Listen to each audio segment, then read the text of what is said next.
आपण अत्यंत महत्त्वपूर्ण अपडेट पाहतो। हा व्हिडिओ आपण शेवटपर्यंत पाहावा। शिक्षकांना दिलासा, हायकोर्टाचा निर्णय 22 डिसेंबर 2025 25 डिसेंबर 2025 कोर्टचा परतसुद्धा आपण समोर पाहणार आहोत।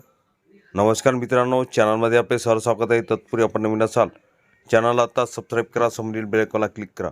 निश्चितच नवनवीन अपडेट अखिल तांबूसर क्लासेस चॅनलमार्फत सतत आपल्याला पाहायला मिळतील। पाहूया सविस्तर। टी CTET अर्हतेच्या मुद्द्यावरून वादग्रस्त ठरलेल्या शिक्षक पदोन्नती प्रकरणात मुंबई उच्च न्यायालयाने महत्त्वाचा निर्णय दिला आहे। अलंकार, काना, वरघडे व इतर विरुद्ध महाराष्ट्र राज्य या याचिकेवर सुनावणी करताना उच्च न्यायालयाच्या द्विसदस्यीय खंडपीठाने जिल्हा परिषदेकडून तयार करण्यात आलेली वादग्रस्त ज्येष्ठता यादी रद्द झाल्याचे नोंदवत याचिका निकाली काढली आहे। न्यायमूर्ती रवींद्र व्ही घुगे व न्यायमूर्ती अश्विन डी भोंबे यांच्या खंडपीठासमोर ही याचिका सुनावणीस होती। यामध्ये शिक्षकांनी असा आक्षेप घेतला होता की CTET अर्हता कट ऑफ तारखेनंतर प्राप्त केली असली तरी सर्वोच्च न्यायालयाच्या निर्णयानुसार त्यांचा विचार पदोन्नतीसाठी होणे आवश्यक आहे। सर्वोच्च न्यायालयाच्या निर्णयाकडे दुर्लक्ष। न्यायालयाने 18 नोव्हेंबर 2025 रोजी दिलेल्या अंतरिम आदेशात जिल्हा परिषद अधिकाऱ्यांनी सर्वोच्च न्यायालयाच्या अंजुमन इर्शाद-ई तालीम ट्रस्ट विरुद्ध महाराष्ट्र राज्य व या 1 सप्टेंबर 2025च्या निर्णयाचा तसेच मुंबई उच्च न्यायालयाच्या आधीच्या निर्णयाचा योग्य अभ्यास न केल्याबाबत तीव्र नाराजी व्यक्त केली होती। अपात्र उमेदवारांना पदोन्नती न देण्याचे निर्देश।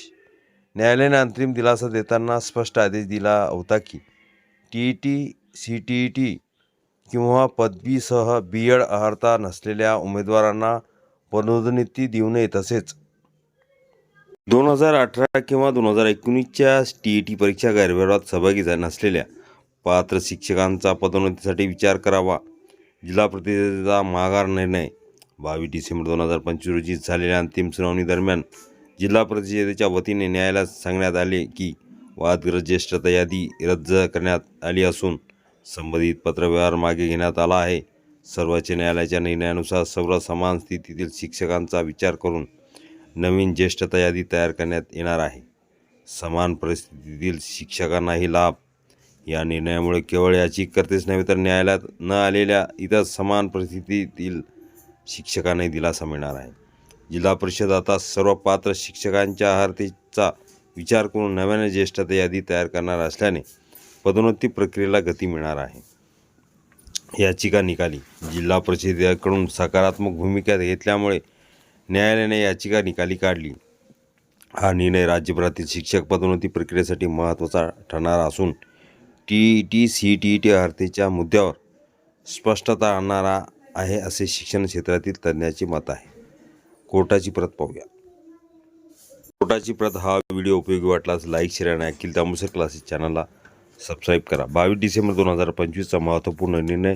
हे पूर्ण PDF अखिल तांबूसर क्लासेसच्या डिस्क्रिप्शन बॉक्समध्ये लिंक आहे, तिथून डाउनलोड करू शकता।